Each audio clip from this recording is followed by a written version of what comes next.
ఒకవైపు 11 నెలల కాలంలోనే చంద్రబాబు నాయుడు గారి సర్కార్ తీవ్రమైనటువంటి వ్యతిరేకత ఎదుర్కొంటూ ఉండడం, మరొక వైపు జగన్మోహన్ రెడ్డి గారి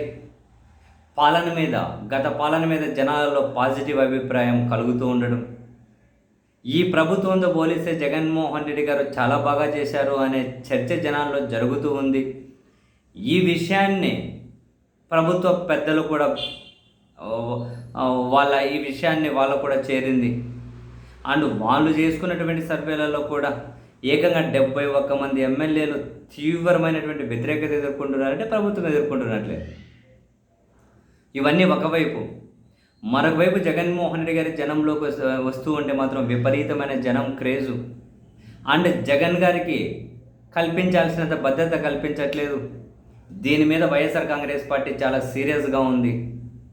జగన్మోహన్ రెడ్డి గారి భద్రత విషయంలో మరోసారి కనుక అలసత్వం రిపీట్ అయితే, మరొకసారి నిర్లక్ష్యం కనుక రిపీట్ అయితే ప్రజలు తిరగబడతారు.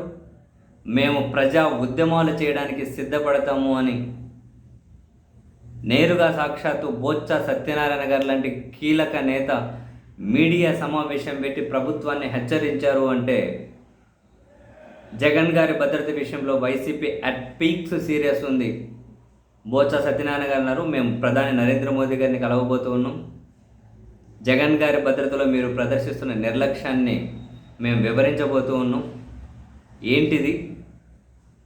ప్రభుత్వాన్ని నడిపే పద్ధతిదా?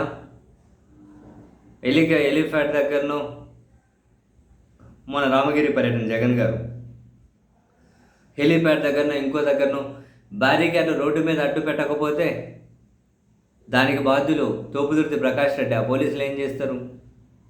తోపుదుర్తి ప్రకాష్ రెడ్డి బ్యారికేడ్లు అడ్డపెట్టలేదని చెప్పి కేసు పెడతారా? ఇదా పద్ధతి? ఇదేం పాలన అని బొత్స గారు చాలా ఘాటుగానే వ్యాఖ్యలు చేశారు. మేము ఉద్యమాలు చేస్తాం, ప్రజలు తిరగబడతారు, మేము ప్రజా పోరాటాలు ఖచ్చితంగా చేస్తాం, జగన్ గారి భద్రతలో ఇంకోసారి కనుక నిర్లక్ష్యం రిపీట్ అయితే అంటూ ఉన్నారు.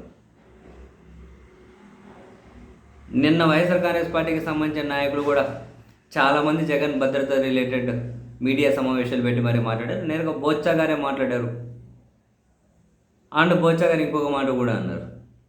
లావు శ్రీకృష్ణదేవరాయలు గారు, నర్సరావుపేట టీడీపీ ఎంపీ లోక్సభ పక్ష నేత కూడా ప్రొఫెషనల్ పొలిటికల్ క్రిమినల్ అని జగన్మోహన్ రెడ్డి గారిని సంబోధించుకుంటూ లేఖ రాశారు కదా. దాని మీద బొత్స సత్యనారాయణ గారు చాలా ఘాటుగానే స్పందించారు.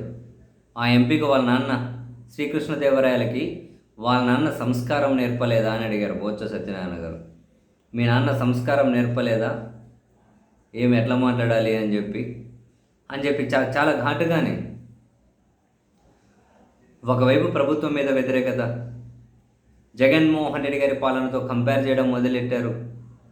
ఈ ప్రభుత్వం ఇంకా సంక్షేమ పథకాలు ఇచ్చే ఆ పరిస్థితి కంప్లీట్గా కనిపించట్లేదు. ఏదో ఇస్తామని ఇస్తారేమో. మొత్తం ఇలా దృష్టి అంతా అమరావతి మీదనే. కనీసం బీసీ హాస్టల్లో చదువుకునే పిల్లలకు తిండి కూడా పెట్టట్లేదు. ఎక్కడ చూసినా వ్యతిరేకత కనిపిస్తూ ఉంది. లిక్కర్ షాపులు అయితే ఏముంది, ఇసుక అయితే ఏమైతే ఏముంది, ఇంకెక్కడికెక్కడ కబ్జాల దగ్గర నుంచి. ఈ 11 నెలల్లో వీళ్ళు చేసిన మంచి పనులు ఏమన్నా ఉన్నాయంటే చెప్పుకోవడానికి ఏమున్నాయి? ఆ కూటమి పార్టీలకు సంబంధించిన నాయకులు కార్యకర్తలే చెబుతున్నారు కదా, nothing to talk about this government in positive way అని. ఏముంది మాట్లాడుకోవడానికి? సో ఒకటైతే ఫ్యాక్ట్, జగన్మోహన్ రెడ్డి గారిని భద్రత విషయంలో అలసత్వం ప్రదర్శించి ఆయనను బయటకు రానికుండా చేద్దామని అధికార కూటమి ప్రయత్నాలు చేస్తూ ఉన్నట్టున్నారు.